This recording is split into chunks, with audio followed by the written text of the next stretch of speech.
Bienvenue dans cette nouvelle vidéo, histoire criminelle en Thaïlande, c'est ce qu'on va voir tout de suite dans cette vidéo.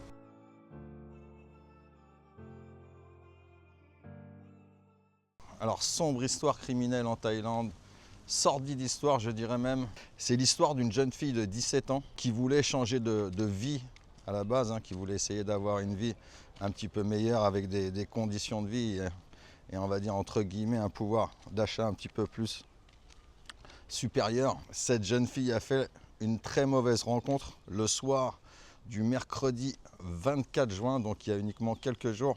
Cette affaire a fait beaucoup parler en Thaïlande, parce que c'est vrai qu'elle est totalement sordide en fait. Et donc cette demoiselle a fait la mauvaise rencontre et a rencontré, donc dans la nuit du 24 juin à Pattaya, un touriste australien de 46 ans et il l'a ramené du coup à son condominium. Donc vous imaginez pour quelle raison il voulait la ramener dans son condominium. Donc il a ramené cette jeune fille chez lui et malheureusement les choses se sont très mal passées. Alors il y aurait eu à la base, c'est ce que dit l'accusé, il y aurait eu une histoire, un conflit au niveau de l'argent, voilà, au niveau du paiement, il y aurait eu une dispute et la demoiselle serait devenue un petit peu hystérique, aurait sorti un couteau, entre guillemets, elle serait sortie de ses gonds et du coup en est venue une bagarre et cette personne l'a étranglée et l'a littéralement tuée, voilà, par étranglement.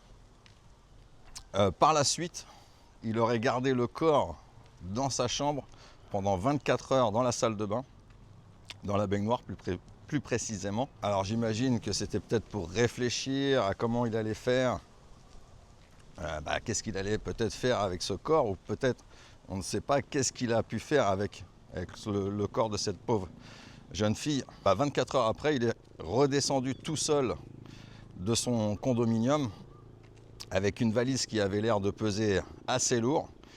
Il a sanglé cette valise sur le siège de son scooter et il l'a emmené le long d'un chemin de fer, donc toujours près de Pattaya, et il a jeté cette valise donc du coup dans les hautes herbes tout près de cette voie ferrée. Donc vous imaginez bien qu'est-ce qu'il y avait dans cette valise. Voilà, malheureusement c'était le corps de cette jeune femme qu'il a dû... alors au début on pensait qu'il l'avait démembré, découpé, enfin voilà, je ne sais pas quel terme on peut employer pour ces horreurs, mais à la finale non, il l'aurait tout simplement entassé dans cette valise, ce qui est tout à fait, c'est horrible, je ne vois pas comment une personne peut faire ça, voilà, c'est affreux, Par chance,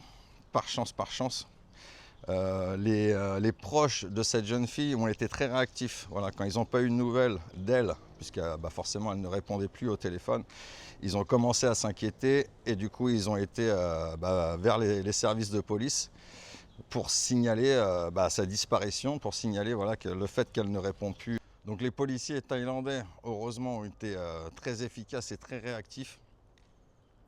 Ils ont tout de suite fait leurs recherches, commencé l'enquête. Grâce aux vidéosurveillances, ils ont réussi tout de suite à retracer un petit peu le schéma de cette affaire. Donc ils ont retrouvé très vite le corps de la demoiselle, donc dans cette valise au bord du chemin de fer.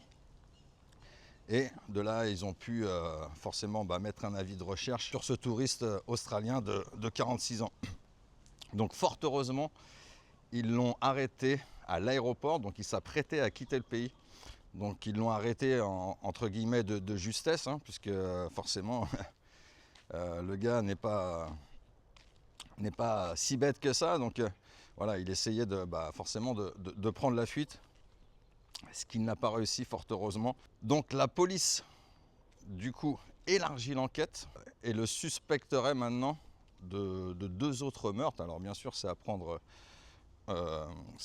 avec des guillemets, puisque c'est juste des suspicions, puisque quelques années auparavant, il y avait eu déjà 2 corps retrouvés de femmes dans les mêmes conditions, voilà, dans dans des valises près de Pattaya. Donc, et ces histoires n'avaient pas été résolues. Donc forcément, il s'intéresse à cet individu-là et il y a des possibilités que ça puisse être lui. Donc forcément, la police va continuer ses recherches et va creuser de ce côté-là. Moi, personnellement, c'est ce que j'ai pensé. Je m'étais dit, quand j'ai entendu cette histoire, je me suis dit, ça se trouve, c'est pas la première. Ça se trouve, voilà, il a déjà tué d'autres personnes, que ce soit ici en Thaïlande ou bien même peut-être en Australie. Et c'est très souvent le cas avec ce genre de personnes qui commettent des crimes. Et très souvent, ils ne se font pas arrêter à leur première victime. Et parfois, malheureusement, ils tuent plusieurs personnes avant de commettre des erreurs et d'être arrêtés. Donc, on en saura, j'imagine, plus très bientôt.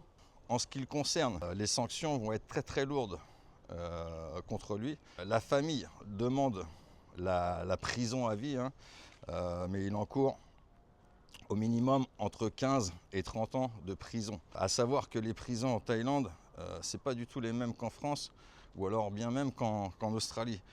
Les conditions sont beaucoup plus rudes, beaucoup plus dures. Il n'y a pas tout le luxe entre guillemets qu'il y a dans les prisons françaises ou j'imagine aussi en Australie. Voilà, il n'y a pas de télé, il n'y a pas de Canal+, il n'y a pas de toutes ces choses-là. Donc c'est des conditions qui sont très très dures. La chaleur, les moustiques, vous êtes entassés à plusieurs dans des cellules. Souvent, ce genre d'individus, surtout quand ils s'attaquent à des Thaïlandais, ont aussi parfois des gros problèmes en prison avec les autres détenus, parce que vous savez que les Thaïlandais sont très très très unis, c'est un peuple qui est très fier et voilà, ils sont très très très très unis entre eux. Donc quand on s'attaque à une jeune demoiselle qui plus est thaïlandaise par un touriste, ça risque d'être compliqué pour lui. Je pense qu'il va passer des sales quarts d'heure, si vous comprenez ce que je veux dire. Comme je le dis souvent, la Thaïlande, ce n'est pas non plus Disneyland. Malheureusement, il y a des cinglés partout. Voilà, on n'est jamais à l'abri de tomber sur quelqu'un de détraqué, quoi. Donc, surtout ici en Thaïlande, il y a un énorme brassage de personnes. C'est un pays qui est très touristique, donc forcément il y a un afflux de personnes. Donc malheureusement, dans ces personnes-là, il y a toujours des personnes pas nettes ou détraquées. Donc il faut toujours être prudent. C'est sûr qu'en Thaïlande, on est en sécurité. C'est un pays qui est très très safe. Je le répète souvent dans mes vidéos. Mais voilà, comme partout, on n'est jamais à l'abri malheureusement de faire une mauvaise rencontre et de tomber sur la mauvaise personne et qu'il se passe des choses terribles, parce que c'est vraiment une histoire terrible. Si cette petite vidéo t'a plu, n'hésite pas à t'abonner, à liker cette vidéo et à laisser un petit commentaire, à donner tes impressions ou ce que tu penses sur cette sombre affaire criminelle. Si tu souhaites avoir un entretien personnalisé avec moi ou participer à une prochaine vidéo, n'hésite pas à me contacter soit par email ou soit par Instagram. Je te mets tout en description de la vidéo.